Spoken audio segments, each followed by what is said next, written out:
আসসালামু আলাইকুম। আপনারা সবাই কেমন আছেন? আমিও আল্লাহর রহমতে ভালো আছি।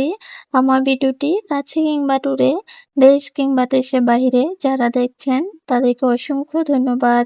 এদিকে দেখেন আমার শ্বশুর কি বলে এটুকু ছোট্ট একটা পারোটা বানাতে। বলেন তো পারোটা কি ছোট করে বানানো যায় বা বেলা যায়?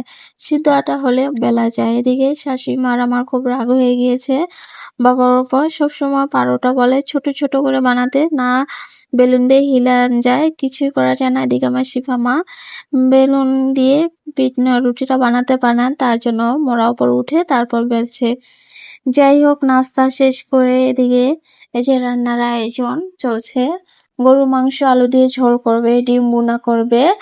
তো আপুকে সবকিছু রেডি করে দিয়েছি, আপু রান্না করবে এখন। আসলে এই গরমে দিয়ে কিছু খেতেই ভালো লাগে না, আপুরা চলে যাবে আজ, তার জন্য ভাবলাম যে ভুনা খিচুড়ি গরু মাংসের ঝোল করেই খেতে ভালো লাগবে। যাই হোক, এই যে রান্না বান্না শেষ করে দুপুরে খাওয়ার জন্য বসে পড়লাম আমরা সবাই। এদিকে এক পাতিলে যে ভুনা খিচুড়ি আপুই রান্না করেছে। আসলে আপুর হাতের রান্না এত মজা, কি বলবো খেতে। আর এদিকে ভাইয়া 7 আপ নিয়ে আসছে। আসলে ভুনা খিচুড়ির সাথে যদি 7 আপ না হয় তাহলে তো জলেই না। আর এদিকে আমি সস, লেবু আর পেঁয়াজ কেটে নিয়েছি। দেখেন গরু মাংসের কালারটা কতটা লোভনীয় হয়েছে, খেতে কিন্তু ভীষণ মজা হয়েছে। এবারে গরু মাংস কেমন জানি না, আসলে সিদ্ধ মানে এত নরম হয়ে যায়, কি বলবো। আলু আর মাংস একসাথে দিয়ে রান্না করেছে ব্রয়লার মুরগির মতো। আসলে এবারে গরু মাংসটা সবারই নাকি এরকম রান্না করলে খুলে খুলে যায়, এত পরিমাণে সিদ্ধ ভালো হয়। আসলে খুলে গেলে তো গরু মাংসের কোনো আয় পাওয়া যায় না। যাই হোক, খাওয়া দাওয়া শেষ করে এই যে আমি শুটকির ভর্তা বানাচ্ছি আমার ননদের জন্য। ননদের নাকি শুটকির ভর্তা খেতে ইচ্ছা করছে, তো বেশি করে ঝাল ঝাল করে শুটকির ভর্তাটা বানাবো। মরিচ বেশি দিয়েছি।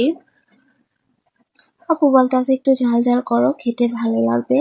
আসলে আমার শ্বশুর শাশুড়ি আমি অত ঝাল খেতে পারি না ভর্তায়, কিন্তু তরকারিতে ঝাল না হলে খাওয়া যায় না, ঝাল হলে তরকারি খাওয়া যায় এই আর কি।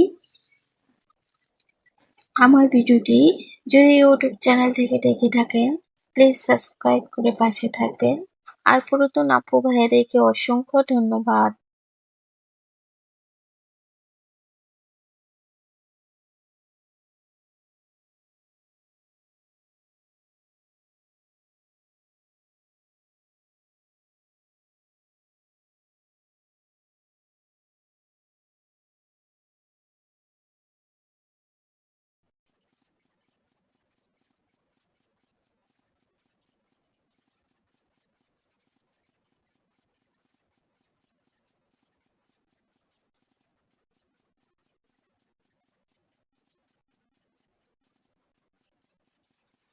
আজকের ব্লগ ভিডিওটি কেমন লেগেছে সবাই কমেন্টের মাধ্যমে জানাবেন। আজকের ভিডিও এই পর্যন্তই। আল্লাহ হাফিজ।